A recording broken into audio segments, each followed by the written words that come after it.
오늘은 저번 시간에 이어서 교통사고 출퇴근 중에 발생한 척추 압박 골절 사례에서 어떤 경우에 산재보험이 유리한지 아니면 자동차 보험이 유리한지에 대해서 한번 알아볼까 해요.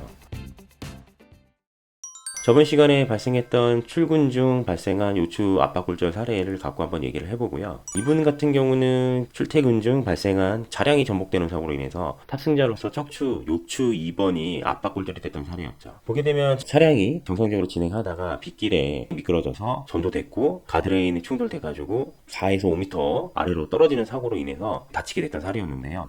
이분 같은 경우는 출근 중 사고이기 때문에 업무 수행성, 업무 기인성, 산재 조건이 부합되는 내용이라서 산업재해보상법상 산재보험이 적용되고 나라에서 운영하는 공보험으로 이제 우선적으로 보상 처리가 될 수 있었지만 그런 부분들 전혀 적용하지 않고 본인께서 전적으로 자동차 보험으로 처리를 받고 손해배상을 받을 수 있었거든요. 그러한 이유는 첫 번째는 이분께서는 과실이 없었어요. 과실이 없었기 때문에 민영보험이 자동차 보험으로 처리를 받을 수 있었던 거거든요. 이제 우리 피해자님들 같은 경우는 출근 중이나 퇴근 중에 발생한 교통사고에서 많이들 생각하는 게 자동차 보험 대인 배상으로 처리 받을 것인지 아니면 산재보험으로 처리를 받을 것인지 고민을 많이 하시게 되는데요. 무조건 산재보험으로 처리하는 게 좋지는 않고요. 둘 다 적용은 받을 수 있지만 이 사고처럼 피해자분께서 과실이 없는 경우에는 굳이 산재보험을 적용해서 하실 필요는 없습니다. 왜냐하면은 산재보험 같은 경우는 무과실 책임주의로서 공보험이기 때문에 나라에서 보상을 이제 해주고 보상해주는 범위 외에 추가적인 부분을 자동차 보험의 대인 배상으로 처리를 받을 수 있는 부분이다 보니까 두 개의 어떤 보상 조건이 동시에 접수가 되고 적용은 될 수는 있지만 둘 다 따로따로 이렇게 보상되는 게 아니고요. 보상은 하나의 원리입니다. 그러니까 피해자분께서 이 사고로 인해서 발생되는 손해가 100만 원이라고 한다면 산업재해보상법상 보상되는 범위가 만약에 30만 원이다. 그러면 그 30만 원에 대한 보상 범위, 예를 들어서 발생한 범위가요. 보상해주고 추가적으로 잔존하는 범위만 자동차보험 대인배상으로 처리되는 거다 보니까 과실이 없으신 피해자분께서는 산재보험으로 적용받고 또 자동차보험으로 처리하는 게 그게 효용성이 높지는 않아요. 왜냐하면 산재보험이 우선 적용돼서 근로복지공단에서 처리를 받게 되면 자동차 보험 회사에서는 그 건에 대해서 관리라던가 보상에 대한 신경이 전적으로 막 이렇게 합의를 하려고 노력을 하지 않습니다. 그러다 보니까 차후에 피해자분들께서 오히려 자동차 보험으로 보상받을 수 있는 범위가 줄어들 수도 있어요. 왜냐하면 이제 자동차 보험 회사 같은 경우는 민영기업이고 대기업이다 보니까 자신들한테 어떤 손해가 발생해야 되고 처리해야 될 의무가 전적으로 이렇게 발생을 해야지만 관리 차원에서 빨리 합의를 볼 수가 있는 건데 근데 이제 그렇지 못한 경우가 발생한다 그러면 나중에 피해자분께서 이제 산업재해보상보험법상 산재보험 종결되고 본인이 받아야 될 거 다 입증을 하셔서 해달라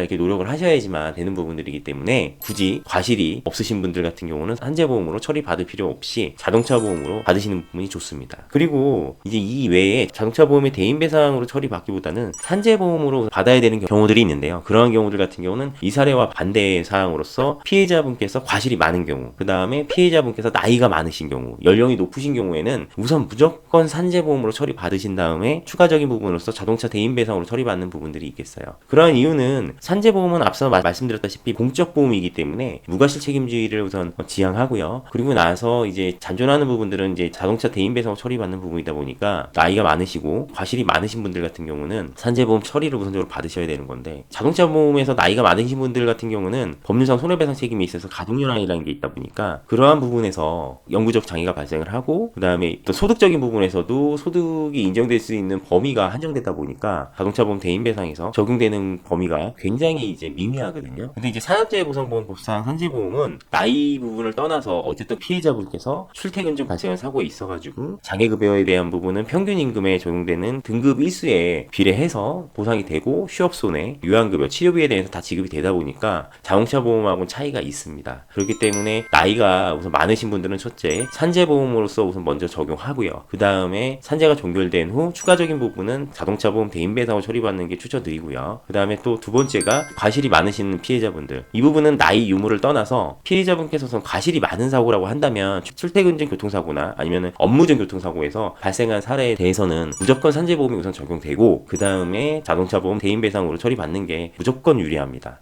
만약 여러분께서 출퇴근 중 사고나 업무 중 교통사고에 있어서 과실이 많거나 연령이 높아서 산재보험으로 이제 처리를 먼저 받은 경우라면은 산업재해보상법상 보상되는 범위에서 모든 부분이 공제가 돼요. 왜냐하면 이 손해배상의 원칙은 보상에 대한 실질적인 손해만 보상을 하기 때문에 중복적인 보상은 되지가 않습니다. 보험 적용은 두 개가 적용이 되지만 한쪽에서 보상이 된 거를 공제하고 차익적인 부분만 자동차보험 대인배상으로 처리되다 보니까 이제 산재보험으로서 어떤 영구장애가 인정돼서 장애 등급까지 적용되신 분들 같은 경우라면은 자동차 보험은 대인 배상으로서 보통 적용되는 경우가 위자료 외에는 특별하게 잔존하는 손해가 별로 없는 경우가 많고요. 그렇기 때문에 산재보험이 적용되고 자동차 보험 대인 배상으로 되는 부분들은 맥브라이드 방지 장애 평가로 인해서 소유장애에 대한 위자료 부분이 어떻게 된다는 걸 입증을 하셔야 되는 부분들이 있기 때문에 이러한 부분들은 손익상계 앞에서 받았던 부분들 빼고 잔존하는 손해액이 있다는 걸 입증하셔서 자동차 보험회사에다 지급 청구가 이행이 되다 보니까 본인들께서 직접 이런 부분을 입증하셔서 처리하기가 매우 곤란하고 좀 어려운 부분들이 있습니다. 그렇기 때문에 출퇴근증 사고, 그 다음에 업무중 교통사고로 인해서 산업재해보상보험법과 자동차 보험의 대인 배상이 섞여 있는 경우라면 전문가를 통해서 잔존하는 손해액이 뭐고 받을 수 있는 부분이 어떠한 부분들이 있는지 한번 알아보시는 게 매우 중요하고요. 앞서 다시 한번 말씀드렸지만 피해자분께서 나이가 젊으시고 과실이 미비하거나 없는 부분들이라면 대인 배상으로 처리하는 게 낫지, 산업재해보상보험법상 산재보험을 무조건 적용해서 이중으로 처리하시는 것은 경력이 있는 손해사정사로서 추천해드리지는 않습니다. 오히려 그러한 경우에 더 받을 수 있는 부분들이 자동차 보험 대인 배상 투에서 있거든요. 그건 실무적인 부분들이기 때문에 설명드리기는 좀 복잡하고 어려운 부분이 있고요. 왜냐하면 자동차 보험 대인 배상에서는 장애 평가 기준이라던가 포괄적인 범위, 성형에 대한 향후 치료비라던가 한시장애에 대한 부분들도 보상이 되다 보니까 그런 차이점이 분명히 발생을 합니다. 그래서 사고 초기에 사고 정도, 그 다음에 수상 부위, 다친 부위의 정도에서 뭐 한시장애로도 적용될 수 있는 부분들을 한번 살펴보시고 전문가를 통해서 방향성을 잡아보시는 게 좋다는 부분